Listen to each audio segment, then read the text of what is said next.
Whoa.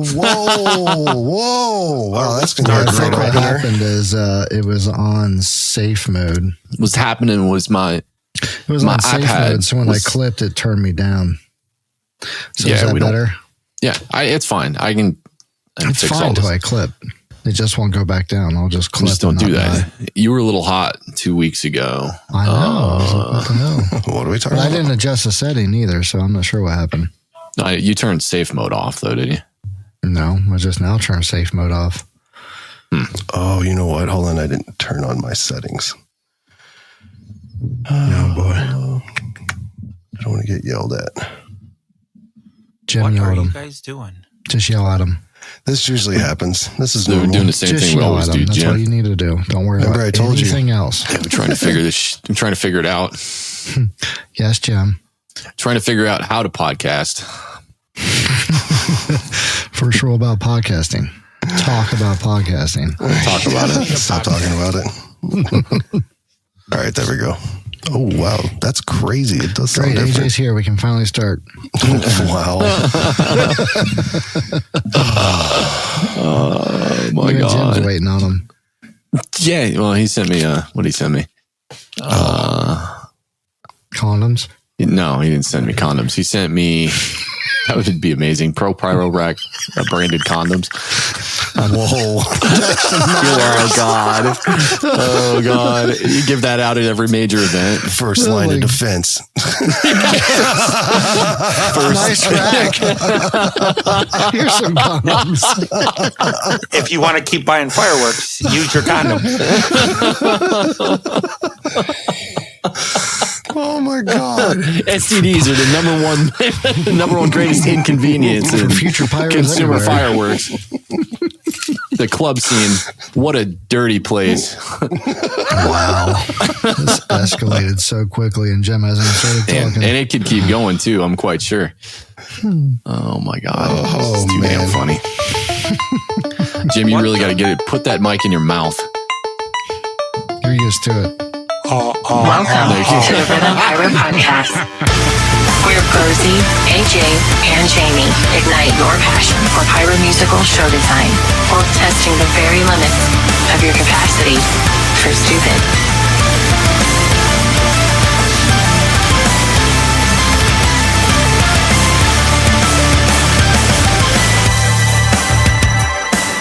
I'm quite sure we're going to get for that opening. There has not been too many to present star date where people have sent messages and said, "Hey, I got kids, Bo." Well, What are you you should doing? just go ahead and start with rating this episode R or mature. Yeah, Go ahead and Yeah, post no it on kidding. HBO only. You should be Yeah. okay. I mean, Uh-huh. There we go. consider our guest. Wow. Wow. Welcome to the Rhythm Pyro Podcast. I'm Bo. That's AJ, Hola. and that's Jamie. What's going on? What's going on? What's going on? We're hobbyists and semi-professional pyro show designers. We're big fans of racks. Our little podcast is a place where we can get together and talk about racks and mortars and wood appropriately, how to space them on a field appropriately. We're hanging out tonight with Jim Goofy Darts Gifford, head entrepreneur of Pro Pyro Racks. What's up, Jim? Hello. What are you doing? Joining this podcast. Welcome to the show. Yeah, welcome. See how Welcome this to goes. the show. How is rack building finding you this year? It is. Every year it gets busier and busier. Really? Oh, yeah. Yeah. When did you start? I started 14. 14 years 2000 ago, or when you were 14? 2014. He started when he was in a 14. mood already. I like where you went with that. That's pretty funny, actually. When he was 14, his dad said, "You know what? You need to learn a valuable lesson. You should go out in that pole barn and, build something useful." Who'd have thought? It came out, the best racks ever. You'd end up here. Same rack since I was 14. Yeah. Yeah. Now, Jim, I got to say, man, before we get into the nitty gritty here, because there's, I got a whole list of formal questions, but the last time we had you on the podcast, which was over Sky Wars, so I guess this officially kind of makes you our first return guest, I think. Is that right? No. You're the first one to come back twice. No, that's true. I guess Chad would have been. Sorry. No, yeah, never mind. And Mike. Yeah, never mind. Delete that. Never mind. Edit. Yeah. The last time we did the podcast, you threw me a monkey wrench because, I've known you for what I consider a reasonable amount of time now. As soon as that recording, as soon as the light came on, it's like you just got a certificate at charm school. I know, right? So I want to label this episode, TV MA or radio MA. The world needs more Jim Goofy Darts, real Jim Goofy Darts, not Jim Goofy Darts from Charm School that I was trying to figure out what kind of religious program There's a lot of alcohol and other things. Which was situation. Yeah, right. Which was even wilder. I figured it would have been worse. I mean, I was off the rails last time. I could hardly think straight, let alone formulate questions. It was the root beer floats for 8 people around the table. But I don't know how you did it. I guess you're a man of many talents. There's professionalism, and then there's stuff on the field where we just goof around. We call that Giffordism. Giffordism. Got Boisms and Giffordisms out. No, we're happy you could join us, man. Thank you for taking some time and hanging out with us. So you're located in Illinois, right? Correct. Cool. Yeah, he's my neighbor. He's only 15 minutes away. My closest pyro friend. Sorry, Jim. Wow. It's kind of funny. When I met AJ, I think I met you the same place. Yep, same time. Same time. Park your camper? Mm-hmm. No, what game? It was before that. It was at at a demo. Oh, yes. It was in Gary, Indiana. Mm-hmm. Yep. And then family got to meet you too. Dad thoroughly enjoys you. It's a true story. It is true. It is. It absolutely is. Talks nothing but good about you. He does. It's true. All right. So you started doing racks in 2014. I got to ask you, what made you want to do racks at all? It wasn't about the racks. It was more about, I started doing professional shows then. Yeah. And then we got more the next year. So we started building our own racks. Then the guy I was working for got a big contract to build some consumer racks. Yeah. And we just started building them. And then when you started doing it though, did somebody approach you and say, hey, not to be weird or anything, but did you make that rack? That's a really nice rack. Would you mind making me some? I mean, like how did you figure, this is my calling. This is what makes sense for me. It's where I feel at home. It wasn't really that. It was more of, I wanted to do shows. Yeah. And it was just part of the whole working for the guy and doing stuff with the professional shows. It came down to me doing shows, just being a hand. And then the next year I pretty much ran all the shows. Okay. But in the process, during the off season, we build racks and it just got better and better. He got out of the business for certain reasons. And then we just went from there. I merged with his partner, and then his partner went out of the business. So then I took it over and started by myself. Yeah. And went from there. So I've been working for other people before this. So I didn't just jump in the rack business in 2018, 2019. I've been doing it for several years before this. And the guy that did it before this was probably doing it for 10 years before that. Oh, now so was the Pro Pyro Rack brand, was that your brand, or was that like a brand that were you working with the other guy and then you kind of inherited that and like bought the company from? How that? It was a totally different name, totally different entity. Everything Pro Pyro Racks was all mine. That's awesome, dude. There's so many creatives in fireworks, and I think so many of us come from a DIY background. And what's really crazy is, that those DIY efforts, a lot of times, we all think to ourselves, oh man, wouldn't it be cool to do this for a living? It's like you feel like you're kind of called to do it if you do it well. I think it gets to be a heavy burden for some people when they realize they're like, oh man, this is a lot harder than I thought to sit around and, create all these different processes for making different kinds of racks. Cause let's face it, like every single rack, you gotta have a plan or, like a SKU for every single variation of whatever rack. It seems like there's a whole lot of record keeping that goes along with it. Is that hard for you to keep all that stuff straight? Was it hard for you when you formulated it at first? How long did it take you to kind of get into the swing of things? I picked up on it right away. There's no really like formula to anything. I build to for anybody pretty much. Anything that they want to build. My basic design has changed many times over the years. Yeah. We used to use plywood for spacers. We used to use plywood for different sideboards. But over the years, I use my racks. I use a lot of racks. Yeah. 90% of shows are done in a field. And at the end of the night, you get dew or moisture. And you use plywood on them. And eventually the laminate comes apart. And it just starts falling apart. That's why I use solid wood. Yeah. That's part of, I guess, the lessons learned along the way, right?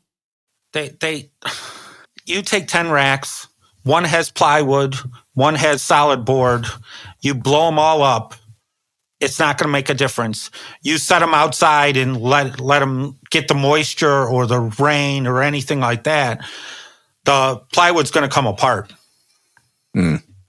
Yeah. It makes sense to me. I'm no meteorologist. So water in wood is bad, yeah? Wet wood is bad. Wet wood is bad. That makes sense. For Jim. Yeah. The rack gospel, according to Jim, wet wood is bad. It's good information, though. It is. So you're saying I shouldn't have built those floating rafts out of untreated wood, right? I can't say the last. But you got 6 positions out there? Nah, it's supposed to be 5. That your rack just shoot through the board? Yeah. And back to something you were just saying before that last bit. People come to you and say, hey, Jim, can you make this for me? So you kind of act as an instrument of people's imagination when it comes to building some racks. Like if people come to you with ideas, are you pretty open to entertaining custom builds? I will do custom builds, but I will put my input on them too. The bottom line, if they want it, I'll build it, but I will put my input on if it's safe or not safe or what are they going to do with it. Yeah. I sold a guy 250 pipe. He sent me a picture a week later. He put it in one giant milk crate. Oh my God. And was he proud of that? He was. Oh boy. How'd that conversation go? Not very good. Yeah. Did you retain a customer when it was all over?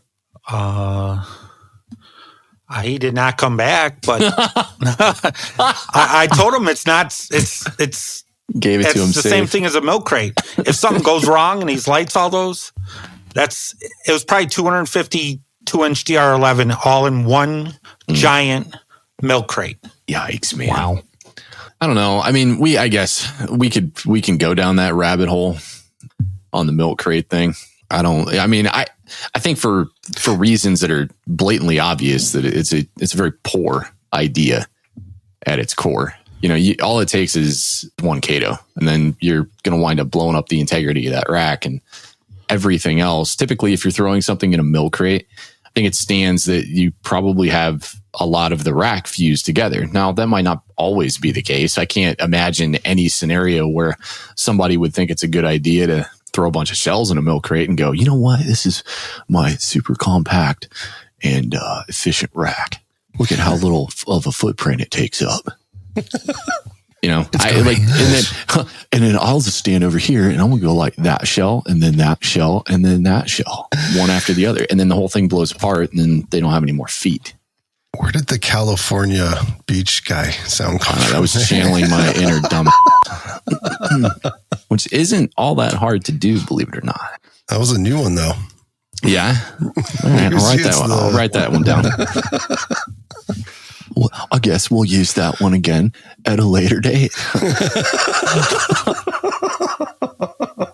Let me go at it this way. I remember, if I rewind the clock in my personal pyro career, 5-6 years ago, there was a lot of guys that posted milk crate pictures. I know that the internet puts that idea on a lot of people and says, oh, that's a good idea. Whatever, go at it. It's an easy way to save some money. Just go out and buy a bunch of DR11, throw it in a milk crate, and then you're good to go. But do you think, based on where we are now, that you're finding more pyros or less pyros doing the milk crate thing? It's a lot of new people do, but the older people are getting away from it because they've had issues. They're doing more and more shells, and then as soon as they have one issue, they know how unsafe it is. These people that just new to it, oh, it's cheap, it's easy, oh, I've never had a problem. And then they see certain YouTubers use it, and they think it's good and it's safe and everything. But he edits every one of his videos. Yeah. So if something goes wrong, they're not going to show it. He don't show live stuff. Yeah. Bless the people out there that have done literal videos showing exactly what happens with milk crate racks when they have a catastrophic event, because it is bad. Depending on where you lose that shell in that chain. I mean, if you lose a shell early on, it's going to be a whole hell of a lot more catastrophic than it's going to be if you lose a shell late in the chain, because obviously you got a bunch of guns that are in a rack that no longer has stability that could be pointed any which way. Correct. But I've had 4-inch racks explode in shells and tubes with shells in them. Buddy, I thought you were going to say you've seen people find milk crates big enough to house 4-inch mortars. No. I was like, wow. Man, oh man, fee fi fo fum. Leave my milk on the front porch. I want a picture. Yeah. It's like that seems to me like the size of a pallet crate or something. They've had them on the internet. They've had 3-inch. They've had 4-inch. They've had 5-inch in a milk crate. That's crazy. And here we've been picking about consumer. Now I need to go find the pictures of that. That'll be a new one on Pyro Universe. Hey, everyone. Yeah. Did you think that's stupid? Look at this. No, the stupid people don't even do that. They just put it in the middle of the street, stand it straight up on end, and just light it. Yeah. The first thing that comes to mind when you say that is, because I've seen those videos too, is, oh my God, what were you thinking? But the reality behind that is I don't think there's any thought that goes into it. It's just, I got the shell that I know I'm not supposed to have. How can I shoot it?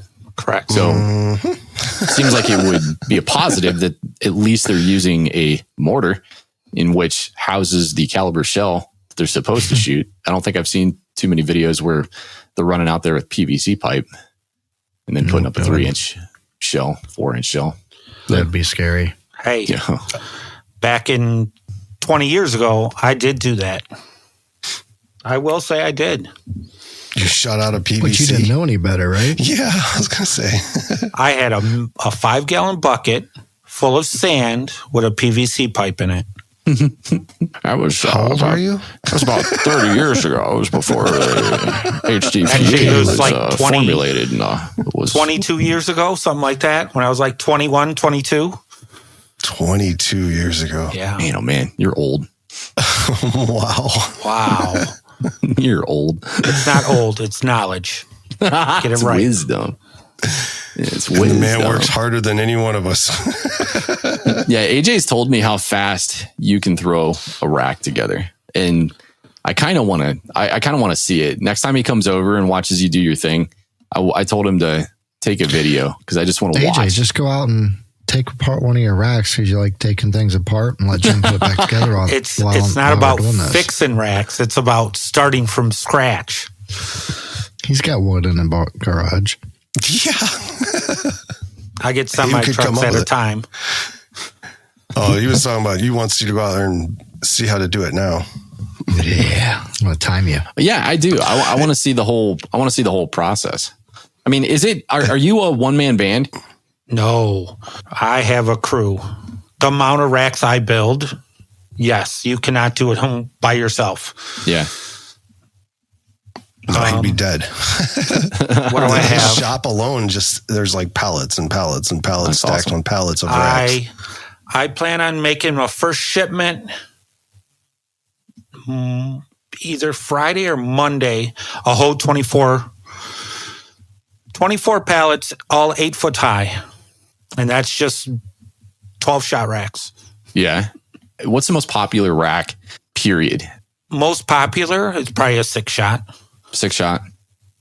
But if you look at my racks, I'm based off of 6 shot, 4 shot, 4 shot, 6 shot, and 10 shot. Now I do 8 shots also because everybody wants the 24 shot racks. Mm-hmm. So basically I have to build 4 different designs and then you put them together from there. When you were talking about how long it takes him to do one of those racks, so he made a 62 millimeter rack for me, and I brought over a piece of plywood and a bunch of like spare pieces of wood that I had. The look on his face was priceless. Was that his look? That's cute. No, it was just like, it was giving me the eyeball. Seriously. But we cut it all in his shop. We had to make all this, like, we had to take like 2 by 8 by 12 or whatever it was, 2 by 8 by 10, and then cut it down to like the perfect size for everything. Anyways, we get done cutting all the wood. We're putting them together. The first one we did, I watched him do it, and then I went to go help. And it pretty much turned into like, get out of here, kid. You're going too slow. Like, and it's just like, pop, pop, pop, pop, pop, pop, pop, pop. Just putting these together. I'm like, ooh, I'm over there holding it, trying to get it perfect. Miss the staple. He expected to be there 4 hours, and I think we were done in less than an hour. For all of it, dude. I'm like, this would have taken me all day. He's got it, man. We do, the average is about 100 racks a day. Jeepers criminy, man. That's so much output. I will go through 60,000+ feet of 2-inch DR11 this year. We got to get you some of that colored DR11, you know, make it red or white or something. Magenta. Yeah. Magenta. Yeah. Hot pink. As other people have said, you get 25% less strength with colored pipe compared to black. Oh, really? I didn't know that. Yes. It's posted on the internet. Really? So it must be true. Is that I don't know that either. That's awesome. Is that like a sub or like a byproduct of whatever they put in polyethylene? Is that like a liquid that's formed into a pipe, or is that threading? Pellets. Okay. Yeah. I don't know the true aspects of it. I don't build the pipe, but it's something about how it's heated and how it's formed. Huh. Black gets a hotter temperature, and it gets the strength better than the colored ones, I guess. Huh. Interesting. Yeah, I didn't know that. I don't know. Maybe you should talk to your supplier and see if be like, hey, educate me. AJ, why is it that the color matters? Yeah. That's why he didn't know how to make the racks. He was too busy sciencing the shit out of the pipes. I didn't know that either. That was a learning lesson for me too. Huh. Are consumer racks your most popular item? Yes. I build more racks than probably most of them out there. There is other people that sell more pipe, but I can probably say I'm build probably the most racks out there. Yeah. And it's not getting any smaller. It's every year it gets bigger and bigger. And that's awesome, man. I'm really happy to hear that it gets bigger. That's what she said. Yeah. But in all seriousness, though, you know, do you have to use the blue pill for that? The little black pill. Yeah. You assume, I mean, at least thought goes, what's the wear and tear time on a rack? How long before somebody typically that is like a traditional hobbyist or, you know, somebody that's not using their racks more than a few times a year, those are going to last them a long time, I figure. I have some that are 10 plus years old. Yeah, that's crazy. Basically, everybody wants, how do you explain it? Everybody wants their show bigger and bigger every year. Yeah. So they'll buy one this year. They'll buy another one next year. They'll buy another one next year. They'll buy another one next year. They just want to get it bigger and bigger every year. And since it does last, all they do is keep it and stack them up in the garage. What are we talking about? Racks. You stack them up in the garage. Okay. And then your show gets bigger and bigger and bigger every year. Every year. You know all about that. What are you trying to say? No self-control. Yeah, that's it. Bingo. Yeah, I always wondered that because with equipment, especially in like the hobbyist scene, you just don't use it enough. And it seems like the racks last forever. You know, I built racks forever ago that I probably need to go back and rebuild, but I built those right when I got into fireworks. You know, that's like they're over 12 years old now. So it's probably time. I don't know. Maybe I'll do what AJ did and bring them to you. And then I'll pretend to be ambitious and work with your man equipment. And when you're like, no, it's just not working, move. Get out of my way, kid. Oh, man, I'm sorry. Okay, go ahead, sir. Actually, you know what? I didn't think about that. The racks that I got from you way back in the day, Jim, like I still have those things. I wonder if the wood is like, if it's dried out so much, is it more brittle?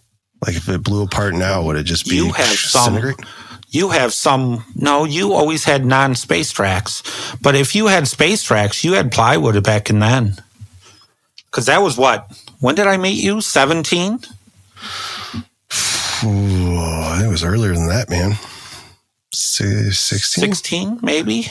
I think it was maybe late fall of 15, but it might have been early 16. Wow. Yeah, you really, I don't know if you know AJ, but you really probably screwed with him when you told him, excuse me, move. I can do this quicker than you can.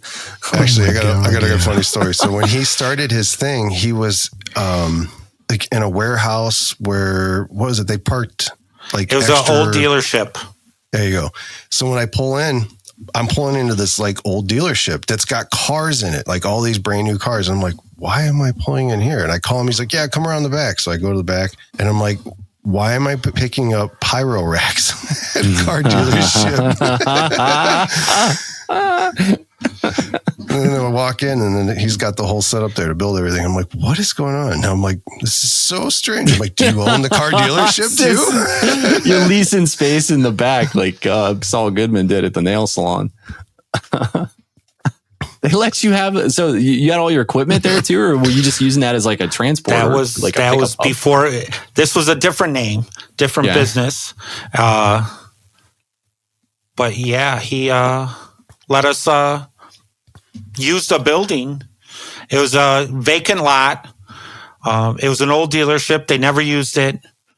They used the lot for storage for a dealership down the street. So they let us use the building to build all the racks. We had all our pipe inside, 4-inch, 5-inch, 6-inch, 2-inch. All of it was inside and dry. And we had the whole setup.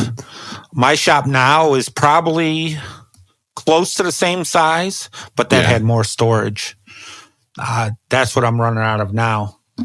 But yeah, well, that other building, I mean, that one was It was like the service center area that he was in. It was huge. Duh.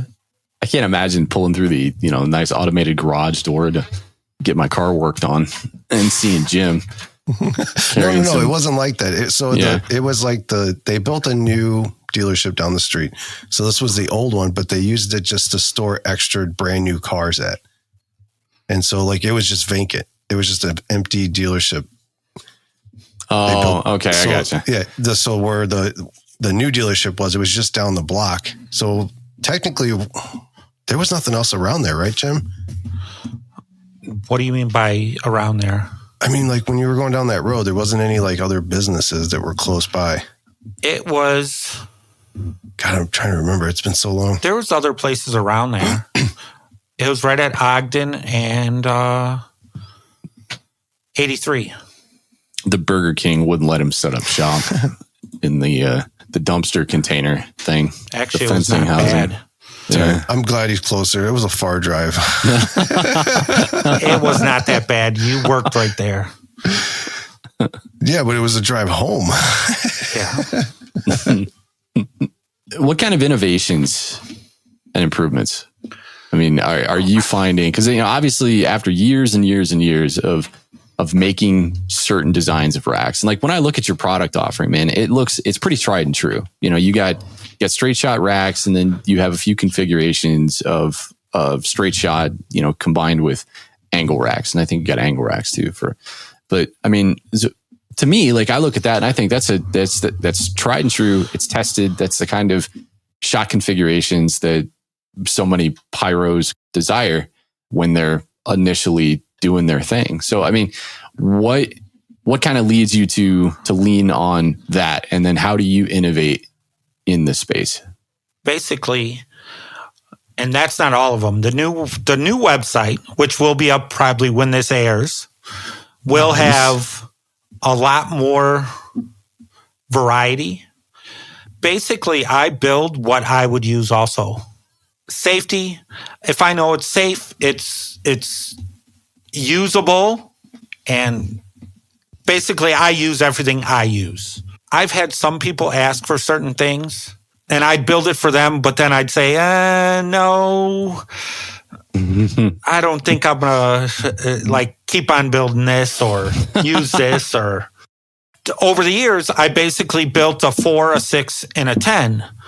Last year and a half, then I started building the 8 shots because a lot more people wanted the 24s. Mm-hmm. It's a whole sleeve of shells. One sleeve of shells, load the whole rack, you're done. Oh, yeah.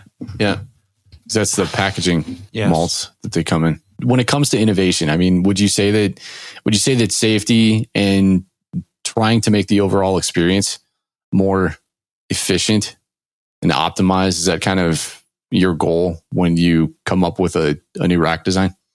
Safety is, you always want to be safe, and integrity. You want to have the best rack that you can. You don't want them to fall apart. You don't want them to have issues. You want them to do your show the best that you can. And customers. You want to keep the customers. You want the customers always to be happy, because that's all about this business, especially with the internet and technology. And nowadays, bad stuff, they badmouth people. And my motto is, it takes 20 positive comments to kill a negative comment. If I were to take a guess why so much of that exists, there's so many businesses that are small. It's not just small pyro, businesses. it's everything. Yeah, any kind of small business where somebody's livelihood is, really directly associated with that stuff, then that's where that's going to be the most impactful. And that kind of stuff is going to be seen as it's personal, right? It winds up being more than just business. Still, I don't think it's not a good business practice. I commend you for not doing it. Some people build racks just to build racks. I am at all events. I might not vend at some events because I'm in the field with everybody. I'm actually helping or doing shows or doing other events. but I use everything I use, and I help people, and a lot more pyros buy my equipment or ask me to build them this or ask me to do that. Yes, you could just build stuff for people, but I build more for pyros than for the general public, pretty much. Yeah. Well, I mean, you do a great job of cultivating relationships too. I was drawn to you as a human being just because you're funny as hell, dude.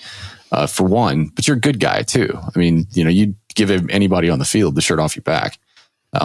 Correct. When it comes to helping out with things, but I'm sure in those instances, and in those intimate customer relationships and cultivating that customer base, you're also learning a whole lot about where the industry's going, the trends and what people want, because you're out in the field. I'm on both sides of the field. I build racks. I'm in part of the rack business. Plus, I also sell fireworks and part of the whole fireworks industry also. So it's not just one side. I'm on both sides of the fence. Did you hear that, Jamie? He's a Jim of all trades. Ba-dum-bum. Wow. He always plays stupid. Every shoot site. I've never done this before. Never done this before. Then you get that smile, and that smile tells you otherwise. Yeah, right. Guy gets there 2 hours before me, and 2 hours later, I'm passed out, and he's still just going.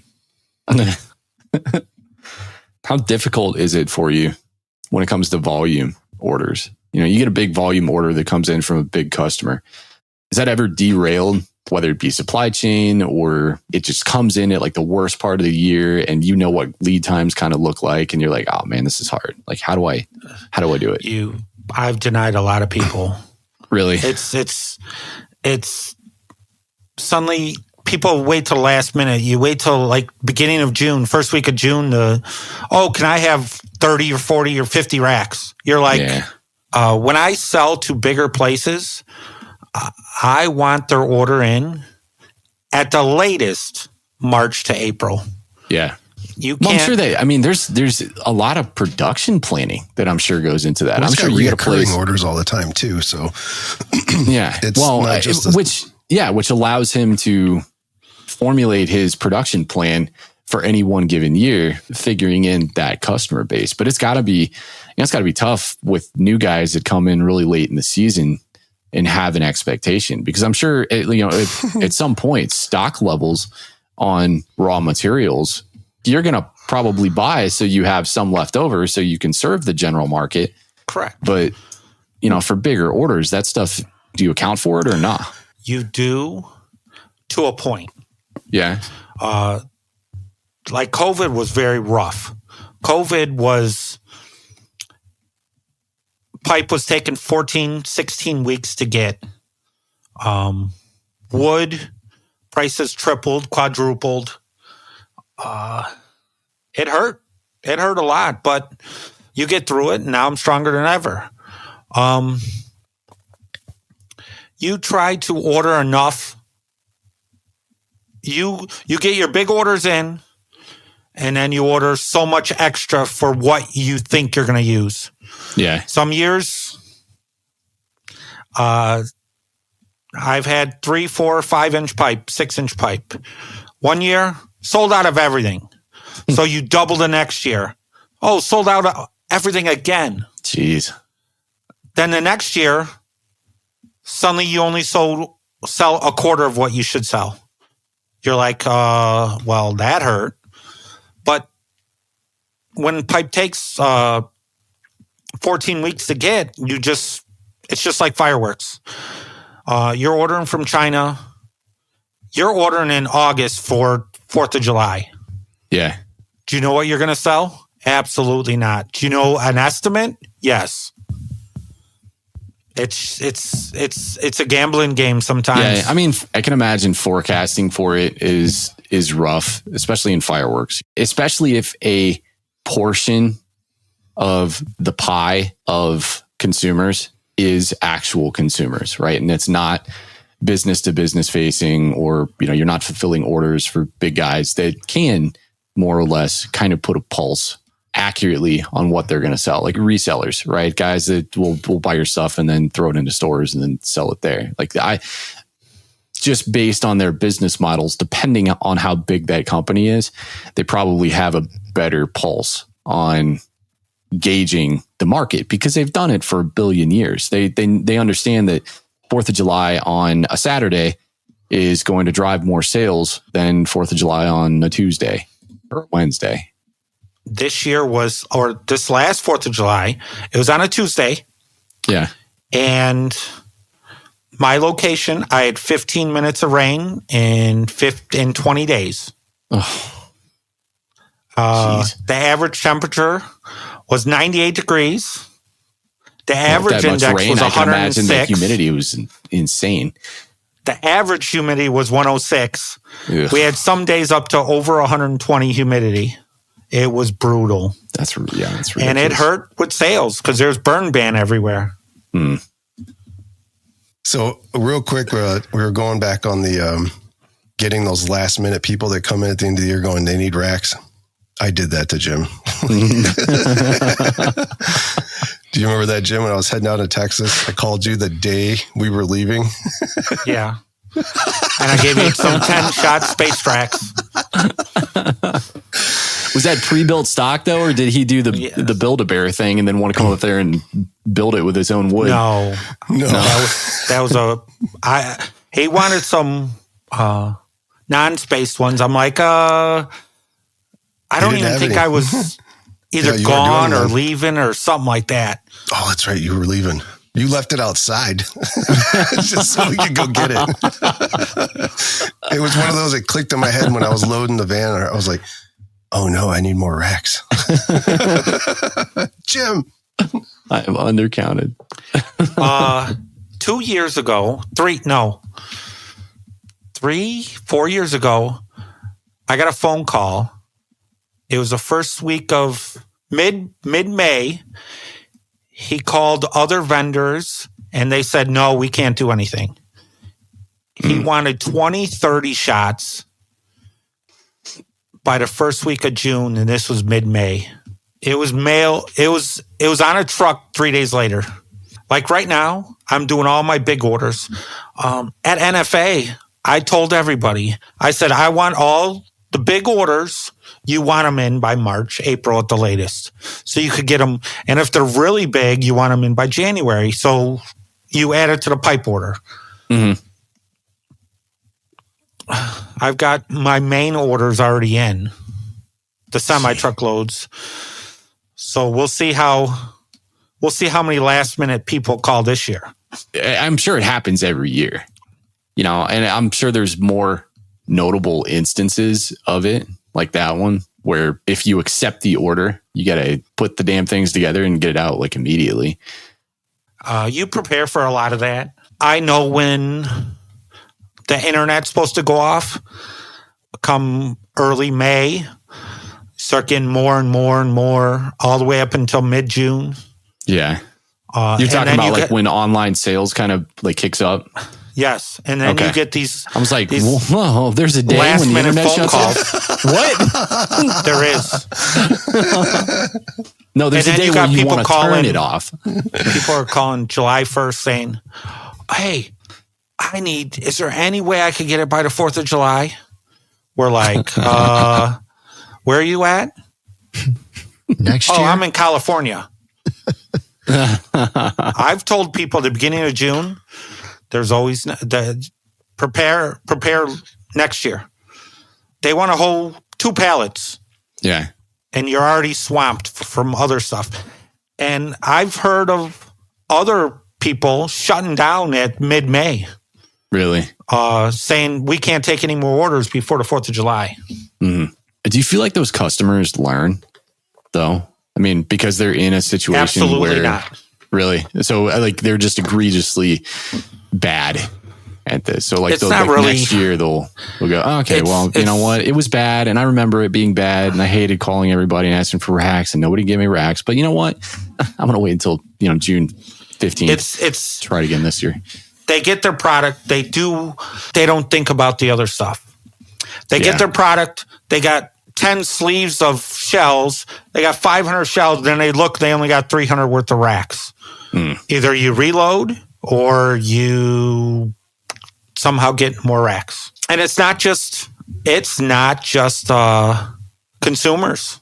They wanted like 1,000 3-inch guns June 15th. Ooh, they wanted 100 2.5-inch racks the first week of June.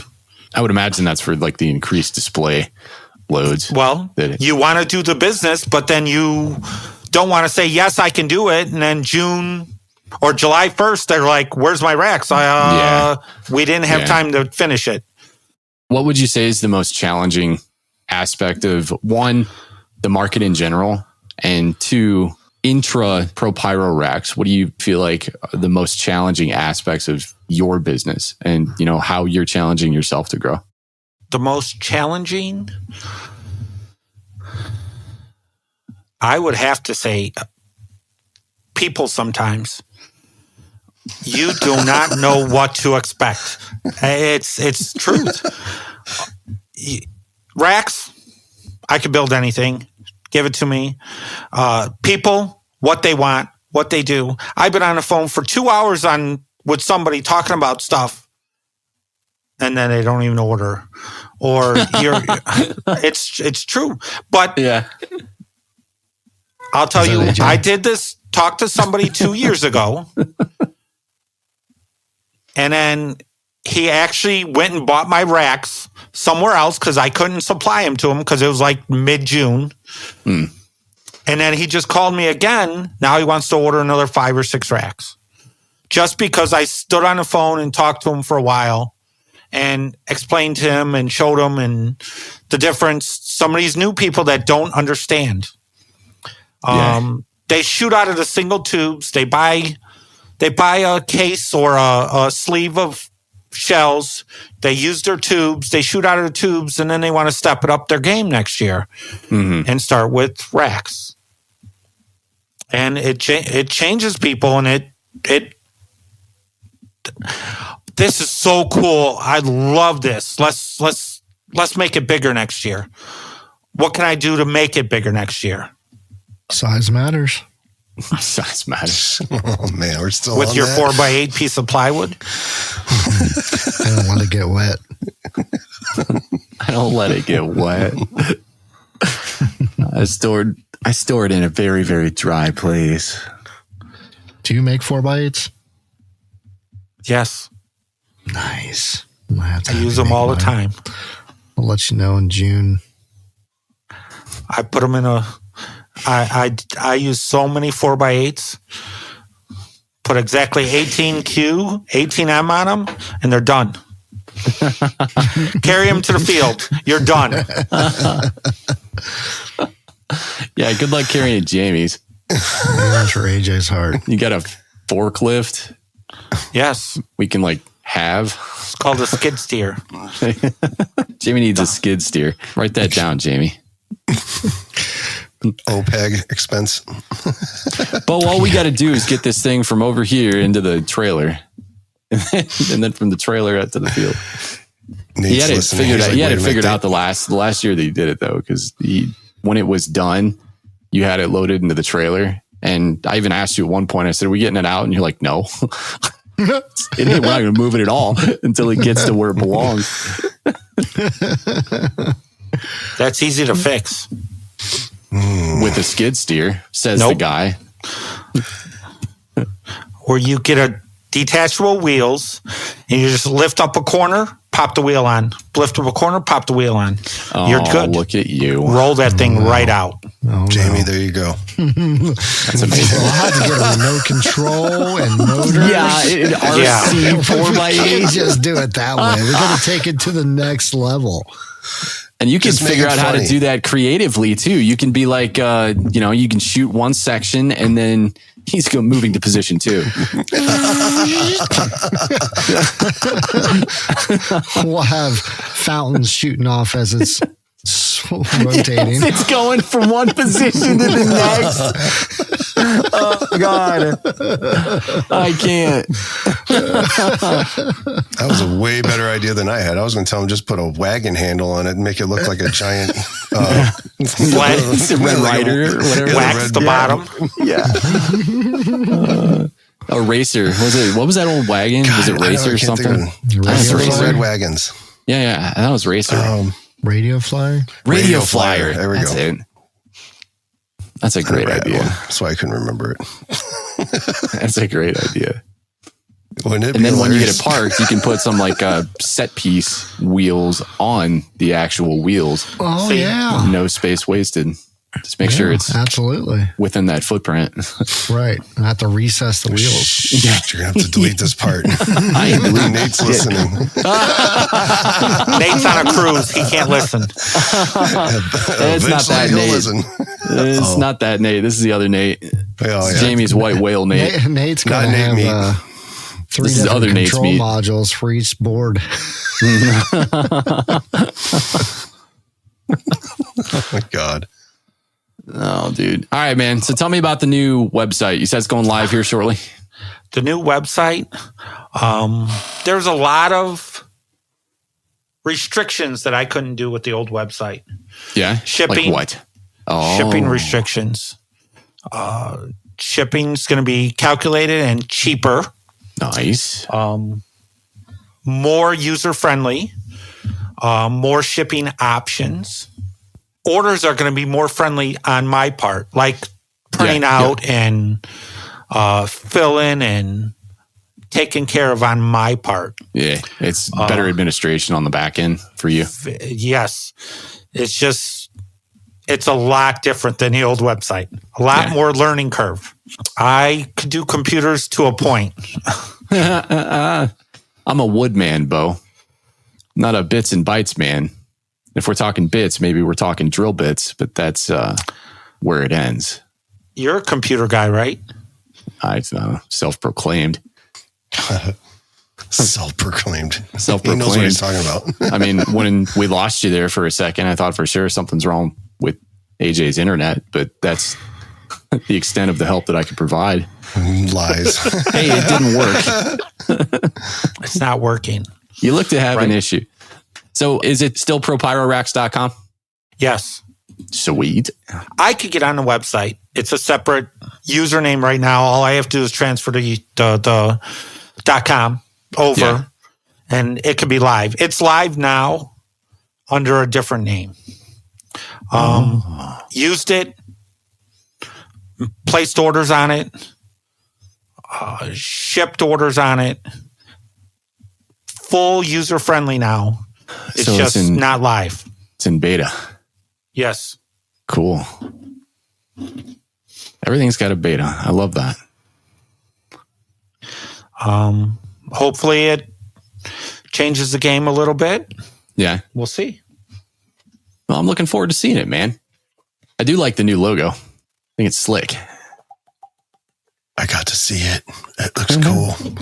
That's right. Well, and we got it too. What It's are we going to be talking about? it's going to be on the thumbnail this week. It's going to It's on the website. feature piece. Oh, the website. Yeah. I would like to see the website, but if I can't be a beta tester, You've seen this the wouldn't website. be an episode of the Rhythm Pyro podcast if AJ wasn't bragging about something that he has I was access just to. making None of it the funny. rest of He us do. showed me a minute ago. I didn't have access to it. He showed it to me. Yeah, we know he showed it to you. Wow. You told us. Wow. Oh God. What? Well, thank you, Jim. I appreciate it, man. This has been fun and educational. I'm trying to think if there's any other helpful information to pass along when it comes to racks. AJ, Jamie, Jim, if any of you guys can think of something that we might have forgotten, let's hear it. Well, I mean, is there something personally, Jim, you want to tell about like your racks in general? Like how you build them differently, what makes you set apart from the others? What makes me set apart? I Yours had spaghetti sauce on it when he shipped it to you? 'Cause he was I don't know how these other rack builders are. I don't know if they're... I've talked to several of them. I use them. I'm a pyro. I'm not just a rack guy. I build racks.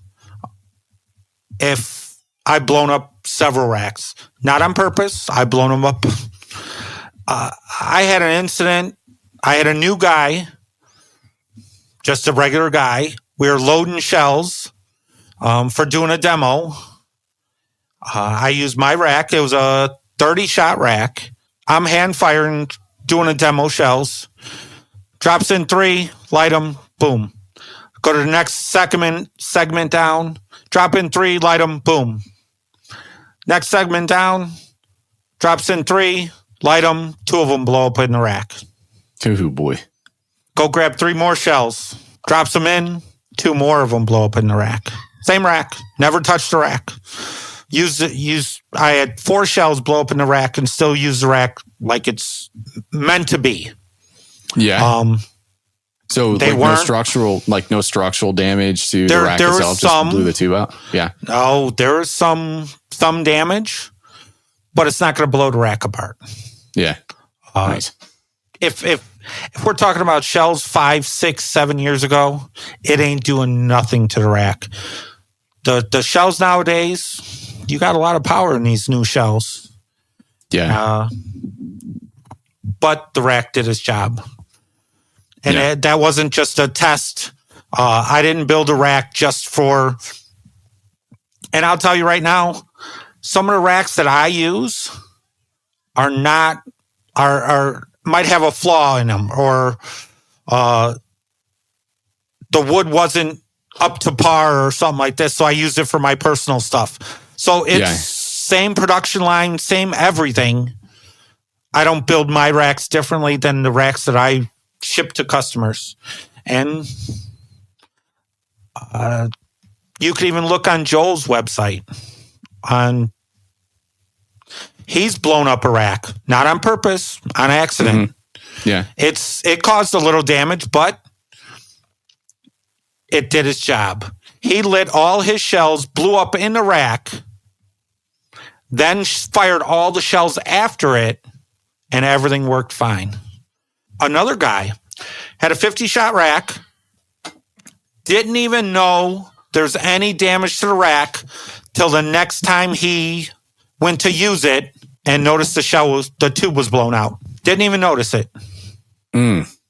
They e-fire all theirs. You got 500 shells. Suddenly, are you going to notice that one shell did not go up? No way. AJ would. And wow. you look at the rack, the top of the tubes on all the rack look fine. A little thin there. Display finales. We're constantly finding shells that didn't take fire. But it's been a hot minute since we had a catastrophic event. I mean, we've had a couple in the club, but like you don't use shells anymore. How many canister shells do you actually use? I mean, we have in the lake show every year, we do have a finale that goes up. It's just not one that we ever videoed. It's just a, standard 96 shot finale. A few cases of fused together canisters. A couple sleeves. Yeah. I mean, like our racks though, I'll be the first to admit they're not spaced racks, so like shame on me. But again, I built those. It's not about, some people don't have issues. It's just that one time that you have that issue. Yeah. That's when it's going to be an issue, is the first time we have an issue, like first time we send up that finale and one decides to blow in the gun on its way up, then things are going to get real. So it's always a risk that we're taking when we do that. That's one reason why they put a dead man on Cobra. They put a dead man so if you're e-firing stuff, you could stop it. Fuse stuff, you can't stop it. If a rack blows up and it's fused together, those tubes fall out. They go everywhere. Believe me, they go everywhere. Mm-hmm. Yeah. Have you had one actually blow up? many, many, many years ago. This is when I first started to help Dad at the lake. And, I was kind of green to pyro. Always wanted to help, but was pretty green to it. He had the old ball shells. He wasn't quite using canister shells yet, but he took a ball shell and loaded it into one of the PVC, not PVC, excuse me, fiberglass. Wow. Yeah, the standard fiberglass mortars that come with that come with the packs. And he put the shell in upside down. And you should never be able to put a ball shell in upside down. Yeah, like natively, you should not be able to do it. Is that what you're saying? Because a canister shell, they're a round cylinder. Yeah, well, ball shells, they should only go in one way. You would think that found a way. And I'm not trying to throw my old man under the bus. I mean, this was a learned experience for all of us. Again, I was completely green to fireworks, didn't know anything that was going on. And Dad had never really used them before. But like the way that they lit the lake at that point, there was no floating rafts or anything like that. Everything was done off of the dock. But, we would bring out all of the cakes, and primarily 98% of the show was cakes. So it would come out in these big Tupperware containers, and, flip the lid off. You'd have one labeled body. We'd take all that stuff out, put it out. That stuff would get lit. And then that stuff would get transferred from the dock into a trash pile and then removed from the dock. But there was always filler stuff. And the filler stuff at that time, he was like, you know what, let's just use these reloadable shells, because he never used them before. He took them, and then one of them got loaded in upside down because it was just filler, right? It was something that got preloaded, and a lot of that crap was happening in the dark, in the heat of the moment. Got put in upside down. But man, when that went off, it was crazy because it scared everybody, and it absolutely destroyed the fiberglass tube. But fiberglass tube turns into like mini missiles, little projectiles that are coming right for your jugular. But that's why a lot of people use HDPE. You don't get that. Yeah, right. Yeah, and it wasn't until several years later that I even learned that HDPE was a thing. I think the first time that I got familiar with HDPE, it was the first XCal kit that I bought, because the XCal kit came with those, and you'd look at this thing and you just see this super robust mortar tube that was provided in the pack. And you're like, holy cow, what is that? And then when you read up on it more, I think that's how I found my first supplier of tubes. The inherent characteristics of HDPE. When you have those catastrophic events, like what happens with the HDPE and the way that it expands and just prevents a lot of the most terribly shitty parts of, fiberglass mortar exploding. I think that's what was so appealing to me. It was like the first time I saw an Excalibur tube blow up. I was like, "Oh, look at that! Just like ripped, perfectly in the middle." Yep. I always thought it was really cool that they put that extra sleeve of. Do you know what that sleeve's? What I believe that sleeve's for? That's because they like to rapid fire, and the sleeves on the bottom because they like to rapid fire, and it's still a form of plastic. It's still going to get hot. It's still going to start melting, and they started having issues with it, so they put that extra sleeve on to eliminate a lot of those issues. All I know is it was a pain in the butt to take them off. Yeah, Dad still got a monster pile of those laying at the lake somewhere in the garage. It's like, Dad, you ever going to get rid of those? He's like, no. Why would I get rid of those? Well, you're never going to use them. We got racks. What do you use them for? One day. Well, you never. We got one day, Bo. It's going to be the one day that you forget the racks at home. I said, Dad, you can put those up on Pyro U, and they'd be gone to Jack Flash, and you make some money. It's like, those are mine, Bo. eBay. Yeah. Oh, Jim, do you remember that when you called me about that? Yeah. What happened on eBay? Oh, one, was it like XCal tubes? Yeah, it was the tubes I had. I had tons of them from like 2 years. And I was like, we need to get rid of these. Where do we get rid of these? This is, I think, before I was on Facebook. So we put them on eBay, and the shipping was astronomical. And the guy that bought them was in Hawaii. Oh my God. So the shipping was lucky just insane. Yeah.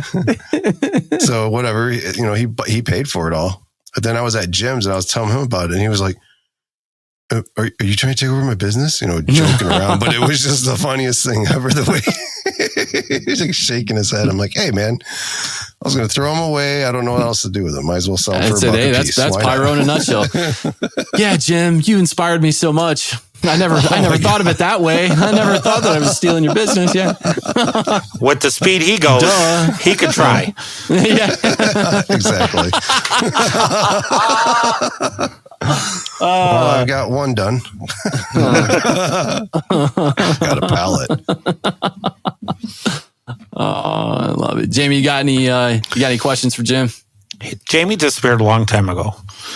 It's probably playing Val, huh? Check. No, he's not. That would be AJ. He's like no bonos. With his internet connection. Excellent. Every time I hang out with Jim, he's a wise man. He teaches me so much. And what is that? All his knowledge. Yeah, what did you learn? I'd be curious to know this. Alcohol in small doses. No. Yeah. Hey, we had some good root beer floats. When we were at Sky Wars, who was the guy that kept bringing me margaritas? I believe it was you and Brett. Not my dad, the other Brett. You and the other Brett were. Yeah, I don't drink those that much. You made Bo drink them. I like to relax. Why don't you ever pick up the phone? I've got something to ask you. I was so reckless in your brain. Guys, there's so much knowledge in here. Ready, legs, ready, legs, ready, and I'll give it to me. All right, I gotta make sure. I didn't test the soundboard before we started, so I gotta make sure that this is set up right. Time to get in the pool. Yup. Oh. All right. So Jim, you're a popular guy. We got 4 voicemails this week. Is that normal?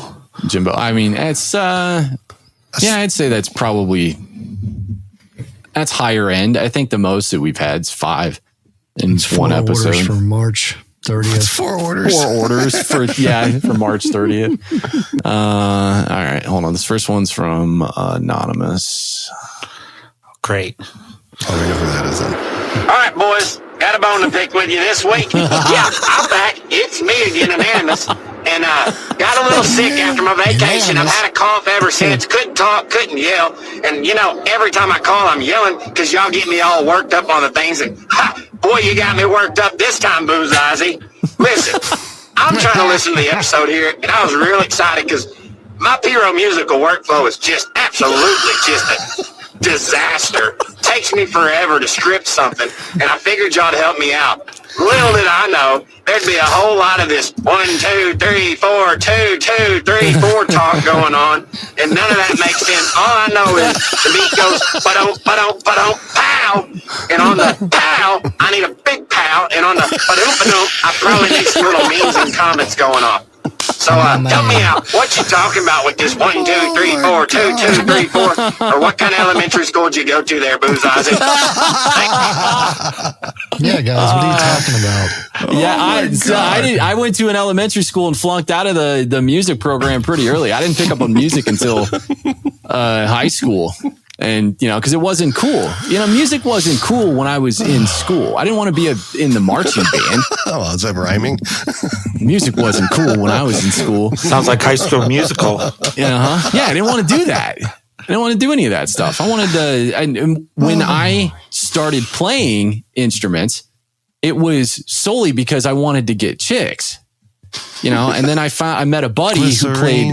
Yeah, and that was acoustic. I did nothing but acoustic stuff before that, and then had a buddy who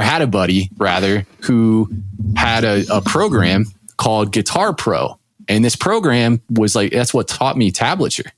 And tablature is more or less just an easy way, like an easy way for a layman to play music without knowing how to sight read notes on a bar staff. So, but anyways, to answer the question, what we're talking about, it's time signatures in music. So, 1, 2, 3, 4, 2, 2, 3, 4, 3, 2, 3, 4. It's whenever you listen to any kind of modern music and you're snapping your fingers or you're tapping your foot, you're essentially keeping a time signature. That's not what you want. That's not what he's talking about. Yeah, I think it's pretty much. I'm a pretty good listener, pretty good active listener. That's what he's talking about. No, because that's what I thought he was talking about like Q1 or channel 1 Q1, channel 2 Q2. No, definitely not. At least I don't think he is. Am I hearing him right, AJ? Yeah. It's on the other episode that we had that we were talking about this on. Yeah. Whether you're keeping time or whether you don't, you are. If you're apt enough to tap your foot along with the music or snap your fingers or, tap on a table, you're keeping time, whether you like to or not. If you have a song that's faster than others, that just means it has a higher tempo than another song. A lot of modern pop has tempos in the 120 beats per minute range. And, we'll do an episode on this someday, but like the whole hyper musical backend is completely based on mathematics. It has nothing to do with being able to sit down and identify those beats natively. It's following the rhythm of the song. How Bo was explaining it, the 1, 2, 3, 4, it's the actual beats per minute of the song and how it's followed. Because, God, this would be we need to do an episode on this. That'd be a visual one you would need though, wouldn't it? Yeah. I would have to do a lot of screen captures on the process for identifying markers. In essence, once you go deeper than just, tapping your foot on 1, 2, 3, 4, in music, you subdivide those beats into half notes, quarter notes, 16th notes, 32nd notes. And then essentially what happens is once you understand the tempo of your song, then it becomes relatively easy to subdivide any particular section of your music into those note subdivisions. So half notes or, all the ones that aforementioned. But what that does is it gives you exact ignition points on a timeline to do some really funky, crazy stuff, and just rip, tear, and go super fast. Basically, you only have to search for the very first one, that first one beat in the song. And when you hit that one, and find the beats per minute and the timing, it's pretty much just saying, here's all your space lines in quarter notes. And every one of those lines, no matter what, you could throw something up because it makes sense to that song, it's going to go with a snap of your finger. If it's like how Bo said, what is it? What is eighths? Eighth notes. Eighth notes. Then it would be, you'd have 8 places to hit on the 1, 2, 3, 4. It would just be in between the 1 and 2, in between the 2 and 3. It's basically a diagram that you could follow, and you don't have to actually search the song and listen to it and try to find that exact point. Because once you find that first one, the rest of them are already marked for you, as long as the song was played to a metronome. Which almost all modern music, when it's tracked in the studio, is tracked to a click. Now, that said, you're always going to have the feel like there might be like a swing to the way that the music was tracked for like a drummer, because like it sounds really robotic and mechanical if you do things perfectly to a grid. But if you're not like a real drummer, the way that they hit the snare, the timing in which they hit the snare, they're going to be milliseconds on and off of that beat every time. So if you want to get very, very precise, you can do that and you can get really surgical with it. But, having a foundation to creatively look at a section or hear a section and say, okay, everything that I hear within this section is happening on the quarter notes. I sit back and I can listen to all these sections. I know exactly what focal points make sense to me. And then I mark up my timeline which is snapped to a grid. And then I can export all of those markers into a file that I can then import into Finale. And then that quite literally takes care of the manual part that you would normally experience when you sit down and listen to a piece of music in, say, a Finale, and just like tap your finger and then try to find all of these points to listen to. But it's very accurate.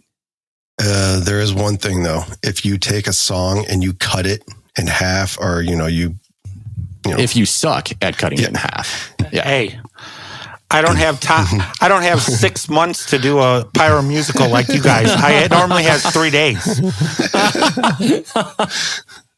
That's what you get. That's what you get AJ for. You just got to give him more than 3 days notice. And even at 3 days notice, he'd probably still do it for you. You're just going to hear about it a lot. You mean you're not supposed to program your pyro musical an hour before the show? Not supposed to, but I know you have, and you've done it successfully. And you've done it with gear that was so broken, I didn't even know how to fix. Just saying something. I remember that. I mean, I came into that instance, like that point in my career of being a long-time Cobra power user. There wasn't a problem that I was not able to fix on my own. And, you brought that remote over, and I think AJ and I were looking at it as kitchen table. And after 15 minutes, I'm like, this is I have no idea how to fix this. Wait, I think this needs a firmware flash. It was the one that was at camp, remember? It was an 18R2. Yeah, but at camp, that's the one that wouldn't pull the signal. Like, no, I don't remember what it was. I know that because Jim had handed you a couple of things, because I think there was like 2 modules that needed work and then an 18R2.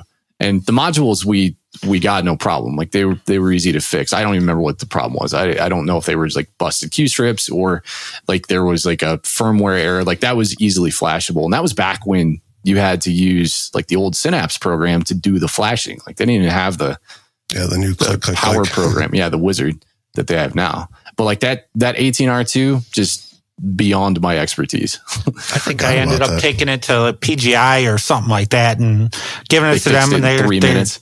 Yeah. Yeah. Oh, we see this all the time. we got a special wall in the bathroom. Hold still, sir. We're going to take your picture and we're going to hang your portrait in the bathroom at the Cobra facility. You want to hear one of my worst? I called AJ about this. So I added some stuff to the show. I reprogrammed. I flashed. I had the remote programmed. About an hour before the show, I go back into Cobra Show Creator. I try to try to put the new stuff in the remote and it deleted everything an hour before the show. Like the whole Cobra Show Creator was gone. On your computer? File. Yes. Yeah. Everything was gone. Were you on a laptop? Yes. Did you have it stored in like cloud storage? No. This was one of those emergency Cobra things. You call them. Yeah. They call you back 10 minutes later, say, shut down the program, light it back up. They back up everything in their system and everything reappeared. Ooh. This was less than an hour before the show. Yeah. It's like... I remember you calling me. You were panicking. There's nothing there. I had like 260 cues and they were all gone. Music was gone. Everything was gone. I didn't. Oh, you mean so it was the saved file in Cobra Show Creator was just gone. Everything in Show Creator was gone. So I think what it was is he was on it and it logged out kind of thing. Yeah. And then when he went to go back into it, when he rebooted, all it did was reboot himself back into it. And then the file came back. Oh. But at the time, I didn't know that's what happened. So no, I did not reboot it. They had to send another signal to it. So it's like calling the cable company. Cobra had to redo it. Reboot it, yeah. Hey, Zach, my router needs a reset. Yeah. Unplug it, plug it back in after 10 seconds. Touch the tip. Jeez. All right. Wow. Well, I'm glad you got it figured out. Congratulations on stuff up so bad that only people that actually get a paycheck from Scott know how to fix it. Second voicemail is from Jason Murfield. Oh, great. You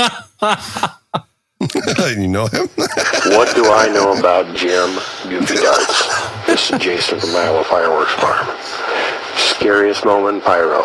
Driving down the interstate with Jim driving while he's watching a dart game that he bet on, and he has to drive over 80 miles an hour to overcome the vibration in the tires that are worn.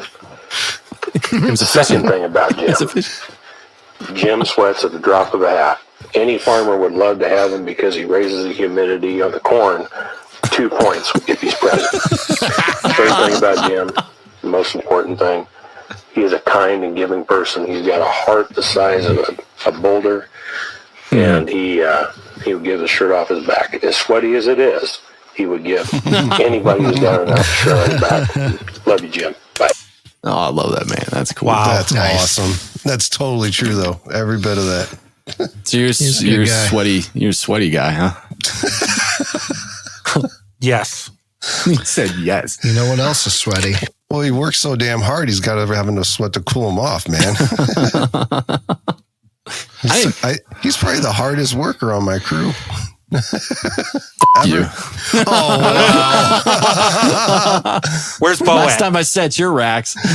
Oh, Jim's my the best God. auditor on your crew for auditing Bo's mistakes. Best manager. You shouldn't make mistakes, Bo. You're a professional, right? Oh, That's man. true. That's true. Yeah, some of those I took for me too, though. So I wrote down the numbers. He just followed my numbers. I like to think I was auditing the auditor. I was making sure Jim was doing his job. Yeah. Quality control. I was making sure nothing got by there. Thanks, Jason. This is a nice call. Jim, you got something sentimental to say about Jason? Yeah, you got a good story about him? There's a lot of stories about him. We don't have enough big enough episode for that. No, the incident he was talking about is we were at PGI in Iowa, and the other guy took his truck, so he rode with us, and my tires were shot. But they're still halfway decent, so I'm like, I don't need them yet. They just vibrated. Were they closer to shot or halfway decent? No, there's still tread left. Yeah. But it's just, they're choppy as hell. What's that thing called, Jamie? The inner wall or the belt? Oh, no, there's no belt showing. There's no belt in the showing, huh? Yeah, that's what I thought too on my Camry. I can't imagine though. Like if he's that was explaining entirely different reason though. what I was experiencing with the Camry a few weeks ago, I can't imagine trying to watch a dart game while like you your got a big brain's screen shaking on the out TV, of you're your good. ear. In the car? Yeah. What year was this? What kind of phone were you watching on? Was it like the old Galaxy Notes that were basically like a tablet? Or Yeah, was it I got a bigger one now. Now I got the Galaxy 24. That's even bigger. Does that fold 3 times? No, that's not a foldable one.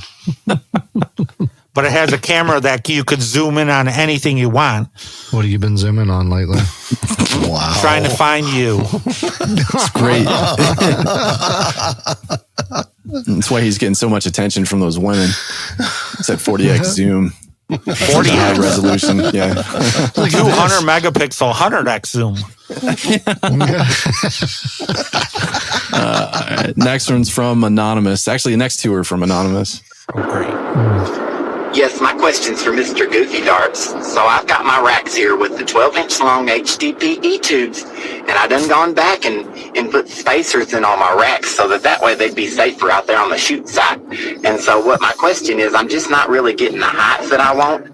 out of my racks. And so I'm wondering if I switch over to a 15-inch long HDPE tube, if I'll get better performance and height out of my product.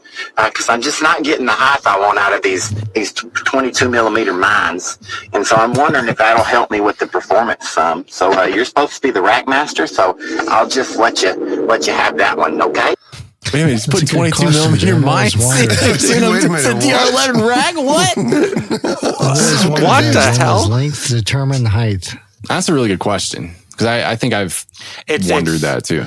It's not enough to make a difference. Okay. There's been so many tests out there that same shell over and over out of a 15 and a 12-inch, you can't really physically tell the difference. What's the proposed science behind that? Do you know?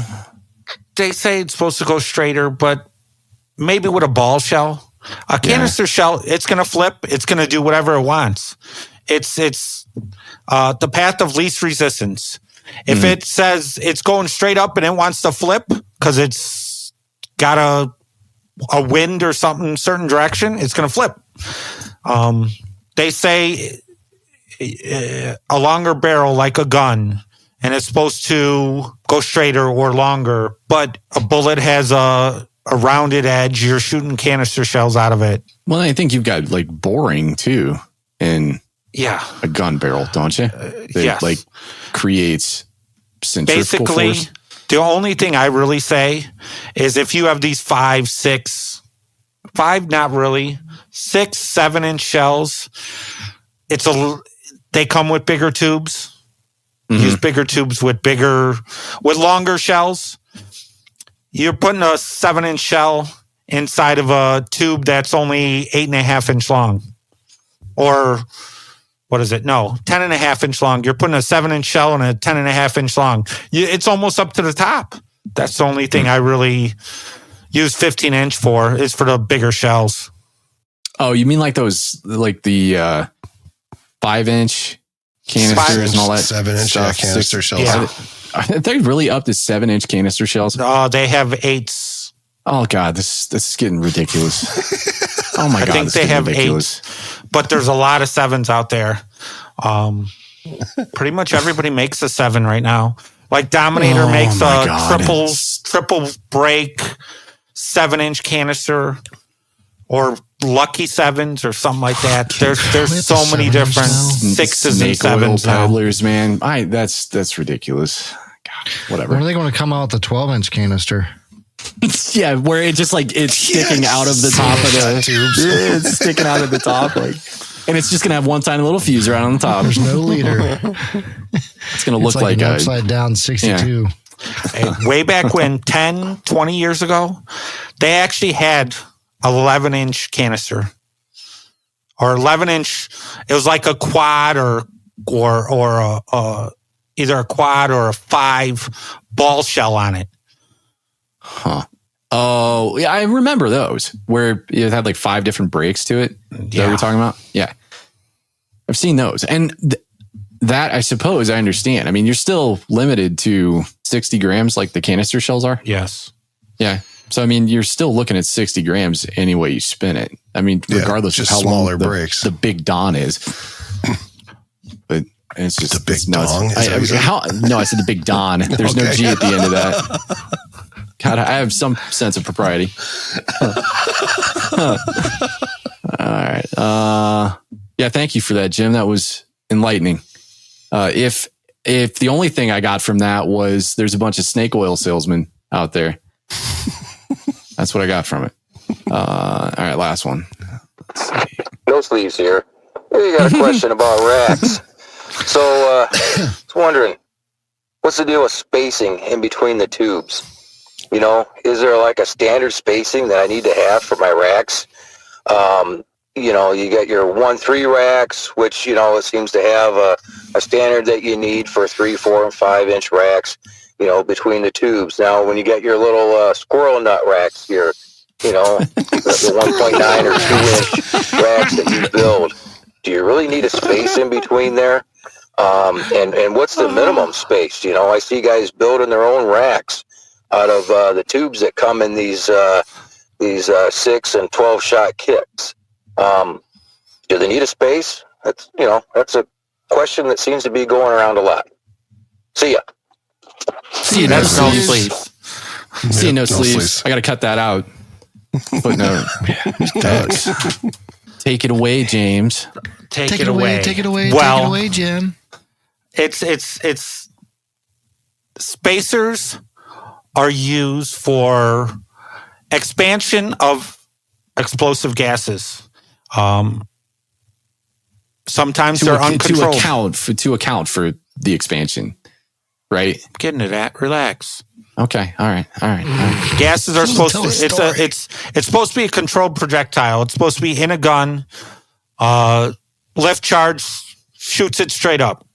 Sometimes lift charge does not go off. Or I've heard of an incident this year where all the shells don't have lift charge. They got a whole container in like that. Not good. 3-inch shells. We forgot. They were on sale. Well, that black powder was on sale. Hey, this isn't black. It's okay. Use it. It's fine. Suddenly you don't have lift charge. You don't have lift charge. It blows up in the tube. Once again, it goes the path of least resistance. If you have space in between there, it'll go into the open space besides the other parts in the rack. If you have tubes right next to each other, or you have wood right next to it, or you have something else there, it has no room to expand, so it just goes wherever it wants to go, and normally it just blows everything up. And if you have tubes that are all secured, say 6, 8, 12, tubes that are all secured by just one securing point, a top board or side board, it's going to break that board and tubes will go wherever they want. Spacers help to eliminate a lot of these issues. Is there a rule of thumb on what size you should have for spacers? If you look at what it's supposed to be per, what is that? ATF or certain. NFPA. It's not really the ATF. It's more of a certain. NFPA's per NFPA, like the display fireworks tubes. I think they actually they call that out. They require a spacer. So somewhere along the line, I think you're right. Like there is science to back up why there's a recommendation for it is a half the distance racks. of the tube. So if you have a 6-inch tube, you're supposed to have a 3-inch spacer. Yeah. Some states or some places abide by it, and some places don't. It's just, but with consumer, it's all about your safety. There's no strict regulations. It's all about, you want to be safer or you not want to be safer? You want your stuff to go everywhere? Projectile goes up. When it doesn't go up, it goes everywhere. The rack construction where you have all of the tubes right next to each other, you're constrained on space. Like that's the limitation of the space that you have. So when you have that catastrophic incident where something goes off in the tube and that tube expands, having the spacer gives it room to expand and keep the pressure. It lessens it substantially because it's got room to expand. So I think that's what the spacers inherently do. Is there an actual size though that you should keep in between them? Yes. I never thought about that on 1-3, like on 3, 4s, and 5s. Is there supposed to be a bigger it's space? Supposed to be half the distance of the mortar. If you're shooting a 3-inch, it's supposed to be 1.5 inches. If you're shooting a 4-inch, it's supposed to be 2-inch. 5-inch, 2.5 spacer in between. 12-inch. You should not be putting a 12-inch in a rack. Yeah. Hey, you gotta ask the question. Didn't you take the PGI Somebody's class? going to try to put it in the milk crate. He took the PGI class to go do 4x8s. Speaking of that, I got 12-inch in stock. Do you? Nice. We're gonna send Jamie to the moon. How many 12-inch could I fit on a 4x8? You could put an 8-inch right in the middle. Hey, does it have to be on the 4x8, or can you like drill a hole, an 8-inch hole in between? As long as it's 4 foot by 8 foot. Yeah, as long as it's within the footprint, he can. I'd say he just bury it in the ground, and then when the show's over, that's the last thing to go. He can shoot right through the plywood. All 12 of them. I don't know that your show's going to have the same effect 2 miles away from the crowd. Hey, Jamie, where's your board at? It's out there. It's out there, man. Oh, you see that guy flashing a light out there? Right there. Did you see the drone come down? The music's going off. Music's been going off for about 45 seconds. I don't see anything. Don't you see the tree line illuminating back there? Watch the drone footage. Watch. There you go. Yeah. If we can get a remote feed for your show. Oh, Nate's not going to know what hit him. We'll do like multicam and everything. We'll have like 2 or 3 drones. We'll have a couple like onboard stuff. Get this like big 80-inch TV. Oh boy, what an elaborate setup. Oh God, I'm definitely coming to this show. So much knowledge in here. Ready, and I'll give it to me. Oh man. Jim, thank you, man. Definitely got to be there. Yeah. Well, yeah, we're going to need your drone. Jamie could lather on and tell you it's because he needs you there for something, but let's be real. Just need you to fly the drone. Yeah. And to set those ratchet straps. Hey, Captain, whatever you need. Yeah. Jim Goofy Darts Pro, Jim Goofy Darts Gifford, excuse me. Can't figure your surname there. ProPyroRacks.com. Thank you so much for hanging out with us. It's a great question. Oh, you're welcome. Where did it was you get great the to be name here. Goofy Darts? That's not a bad question. I mean, I think I know. It's because you like darts, right? Way back when, I used to play a lot of darts. Mm-hmm. In between. Are you left-handed? No. Okay. Then that wasn't what I thought. No. Well, and then Facebook with their algorithms, whatever, they wouldn't let me change it again. Algorithms? Whatever. Facebook and their damn hole diggers. Fuck you. Algorithm, okay, Jim, whatever. I'm the same way. I say Pacific all the time. You got to be more Pacific. Yeah. Well, they won't let you change it again. You can only change it so many times and you can't change it again. And then I tried to change it with the business stuff, and then everybody knows you as that, and it's just pointless to change it now. Yeah. That makes sense. You were like in a dart league or something? I used to travel all around the country. Really? Yeah. How many times out of 4 darts can you nail a bullseye? 4, a double? you mean 3? 3? Is it 3? Yeah. I can answer that question. You can? Have you played darts with him? Yes. I missed the entire board 3 times, and he hit the little red dot 3 times. Wow. And he's like, yeah, I've never played before. I'm like, liar. At least he's humble. On the shoot site. At least he's humble. Never done this before. Right. Yeah, I've never done this before. What's this thing for? Who's Cobra? Oh my God. You know what? Who was it on the shoot site that was, they asked me, like, is he, they never met you. Who was it? Yeah, they asked me, like, does he know what he's doing? I'm like, he's just being goofy. That's him. Too. I know, because you can't tell. If you didn't know him, you'd think he was serious. God, who was that? I can't remember now. You come right over to you and say, what is this for? Who was new? Was it Vanya? Or Vanna? Vanna. I think she's the one that said something about that. Vanna, whatever. I don't know. She's going to light you up for that. Who else was new this year? Vanya. No more meat for you. Yeah, no more Nate's meat for you. She gonna put that shit on lockdown. Yeah.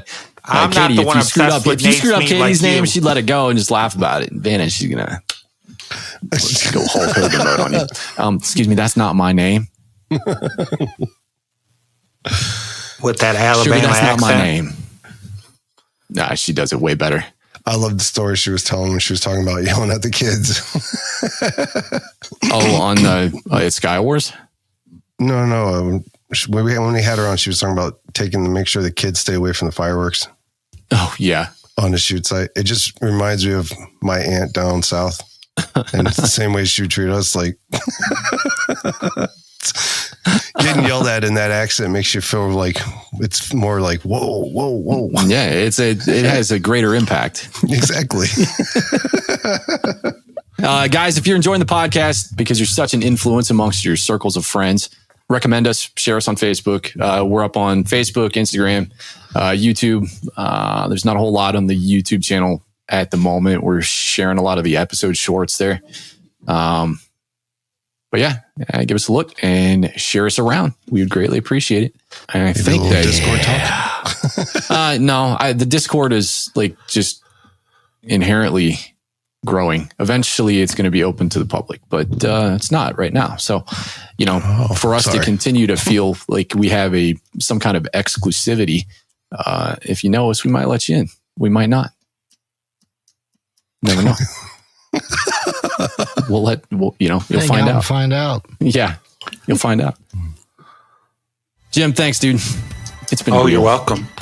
Yeah, now will you stop talking about it? Stop talking about it, Jim. Stop talking about it. Yeah. My man.